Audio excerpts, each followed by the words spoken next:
وقال الملأ من قوم فرعون أتذر موسى وقومه ليفسدوا في الأرض ويذرك وآلهتك قال سنقتل أبناءهم ونستحيي نساءهم وَإِنَّا فَوْقَهُمْ قَاهِرُونَ۔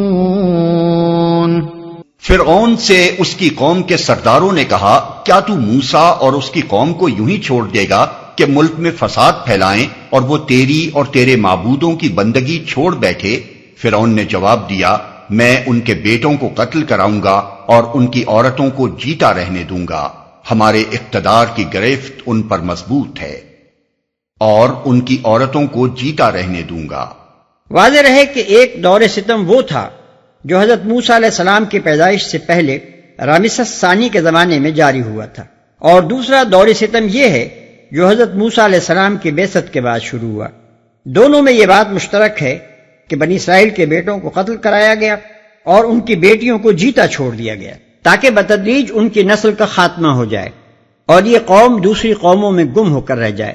غالباً اسی دور کا ہے وہ کتبہ جو 1896 عیسوی میں قدیم مصری آثار کی کھدائی کے دوران میں ملا تھا، اور جس میں یہی فرعون منفتح اپنے کارناموں اور فتوحات کا ذکر کرنے کے بعد لکھتا ہے کہ اور اسرائیل کو مٹا دیا گیا، اس کا بیج تک باقی نہیں۔ مزید تفصیل کے لیے ملاحظہ ہو سورہ مومن آیت 25۔ قال موسى لقومه استعينوا بالله واصبروا إن الأرض لله يورثها من يشاء من عباده والعاقبة للمتقين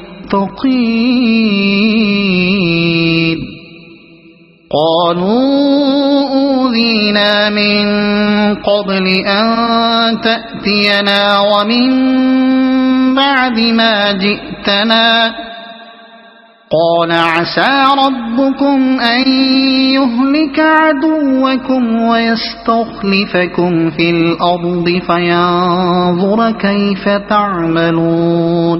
موسیٰ نے اپنی قوم سے کہا، اللہ سے مدد مانگو اور صبر کرو، زمین اللہ کی ہے، اپنے بندوں میں سے جس کو چاہتا ہے اس کا وارث بنا دیتا ہے، اور آخری کامیابی انہی کے لیے ہے جو اس سے ڈرتے ہوئے کام کریں۔ اس کی قوم کے لوگوں نے کہا، تیرے آنے سے پہلے بھی ہم ستائے جاتے تھے اور اب تیرے آنے پر بھی ستائے جا رہے ہیں۔